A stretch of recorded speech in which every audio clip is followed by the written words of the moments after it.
Shifting our attention overseas, China's manufacturing sector unexpectedly grew in March, calming global slowdown concerns. This coming as the Chinese government says it will extend a suspension of retaliatory tariffs on U.S. autos as China's top trade representative travels to Washington, D.C. for more negotiations today. Joining us now is Charles Schwab, Chief Global Strategist, Jeffrey Kleintop. Great to have you on today. So, we say that this number unexpectedly grew, but, typically we find in China, in March, things do bounce back a bit after the first 2 months of the year because of the Lunar New Year holiday. How much of the number we got today is a good sign of their actual growth that's happening? How much of it is seasonal?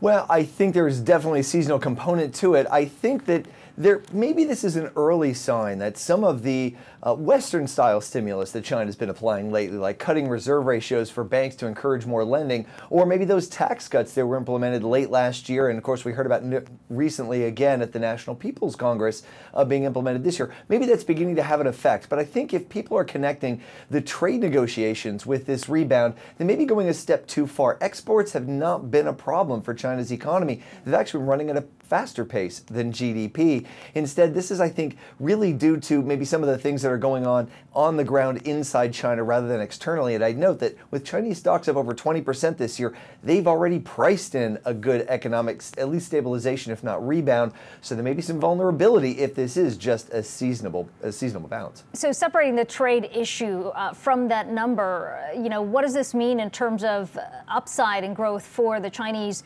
domestic economy? Because that certainly has been a weight on investors here too. China's economy is slowing. It's just a question of how fast that pace is falling. If you take a look at last year, late last year, it looked like it was really falling very rapidly. Fears of maybe a hard landing reemerging.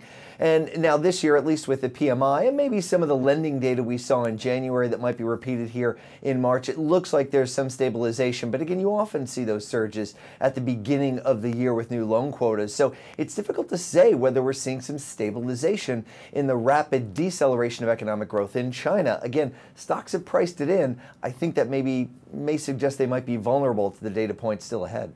Let's talk about what's happening here at home. We've been talking a lot about the yield curve inversion, although we should point out it's no longer inverted. Citi came out with a report that predicts U.S. equities will rise another 32% by the end of 2020. This is based on numbers they've crunched in terms of how equities have performed on the backside of an inversion. What are your thoughts on that front? Well, it may be a little early to call the inversion over. I think, we're sort of still flirting with that inversion level. And clearly we have seen glancing blows with inversion in the past. I point to 1998 where we did get very close to inverted and then saw, of course, another year plus of strong gains in the stock market before the actual recession took place. However, I think maybe focus on the opportunity rather than the historic risk associated with the yield curve is interesting because what we've usually seen with yield curve inversions is a reversal in large versus small cap performance, growth and value, and international versus U.S. as those long-term 10-year trends reverse, and that would lead international value and large cap stocks to be the new leading performers. So interesting to see if in Q2 we start to see those trends emerge. And while investors are keeping one eye on the yield curve, no question they're looking ahead to the upcoming earnings season as well. What are your expectations on that front? Because there's certainly signs that people are pointing to say, look, we're going to see slower growth and declines on many fronts.